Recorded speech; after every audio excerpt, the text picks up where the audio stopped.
James bond ही सिनेजगतातील एक अत्यंत लोकप्रिय व्यक्तिरेखा। आजवर अनेक अभिनेत्यांनी ही भूमिका साकार केली। त्यातीलच सर्वात जास्त वेळा ही भूमिका करणारे एक अभिनेते म्हणजेच रॉजर मूर।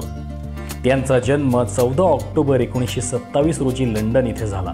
त्यांची आई मिलियन यांचा जन्म भारतातील कलकत्ता म्हणजेच आताच्या कोलकाता इथं झाला होता।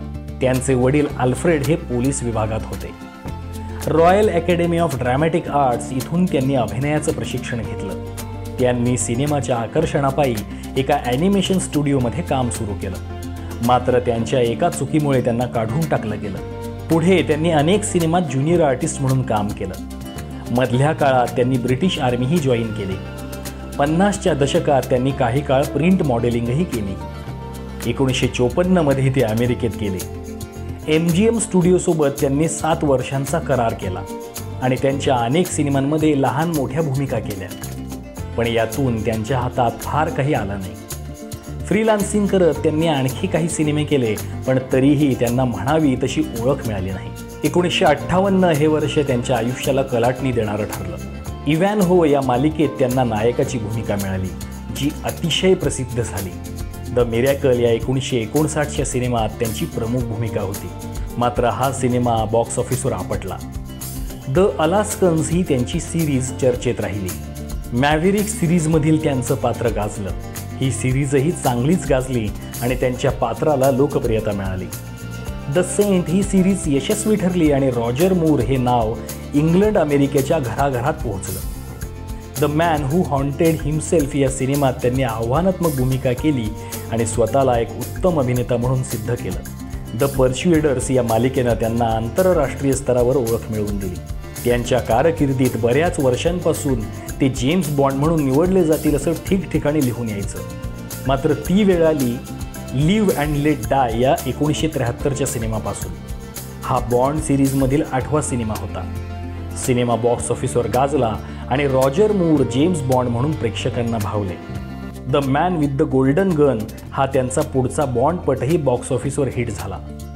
The spy who loved me या त्यांच्या चित्रपटाने त्यांच्या आधीच्या बॉन्डपटाचे सगळे रेकॉर्ड्स मोडलेत। मून रेकर हा त्यांचा आणखी एक हिट बॉन्डपट। फॉर युअर आईज ओनली या सिनेमाने UK पहिल्याच दिवशी रेकॉर्ड ब्रेक ओपनिंग केली। ऑक्टोपसी सिनेमानेही उत्तम कामगिरी केली। या सिनेमाचं बरंचसं शूटिंग भारतात झालं होतं। अ व्ह्यू टू अ किल हा त्यांचा अखेरचा बॉन्डपट ठरला। या सिनेमानंतर त्यांनी बॉन्डपटात नायक न साकारण्याची घोषणा केली। पुढे जवळपास 5 वर्ष त्यांनी कोणत्याही सिनेमात काम केलं नाही। फायर आईस अँड डायनामाइट या सिनेमातून त्यांनी 1990 मध्ये पुनरागमन केलं। बुल्स आय हा त्यांचा सिनेमा बॉक्स ऑफिसवर चांगलाच आपटला। द क्वेस्ट या सिनेमाला नकारात्मक प्रतिसाद मिळाला। द सेंट हा 2017चा सिनेमा त्यांनी अभिनय केलेला शेवटचा सिनेमा ठरला। मूर हे सामाजिक कार्यातही अग्रेसर असायचे। अनेक वर्ष त्यांनी युनिसेफचा ब्रँड अँबॅसेडर म्हणून काम केलं। राणी एलिझाबेथ द्वितीय यांनी त्यांना नाईटहूड पदवीने सन्मानित केलंय। Order of arts and letters हा फ्रेंच सरकारचा कला क्षेत्रातील सर्वोच्च पुरस्कारही त्यांना मिळाला आहे। ऑर्डर ऑफ ब्रिटिश एम्पायर हा महत्त्वाचा ब्रिटिश पुरस्कार त्यांना लाभला आहे। त्यांना अभिनयासाठी गोल्डन ग्लोब आणि सॅटर्न अशा अनेक पुरस्कारांनी सन्मानित केलं गेलंय। माय वर्ड इज माय बॉन्ड हे त्यांचं आत्मचरित्र प्रसिद्ध झालंय। रॉजर मूर यांचा 4 वेळा विवाह झाला।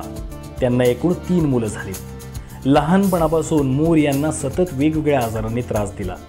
अखेरीस 23 मे 2017 रोजी कॅन्सरमुळे त्यांचा मृत्यू झाला।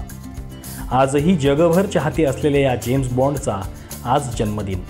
त्यानिमित्त त्यांना बायोस्कोप आर्ट्सकडून मनःपूर्वक अभिवादन। तुम्ही रॉजर मूर यांचे कोणते सिनेमे बघितले हे आम्हाला कमेंट करून नक्की सांगा।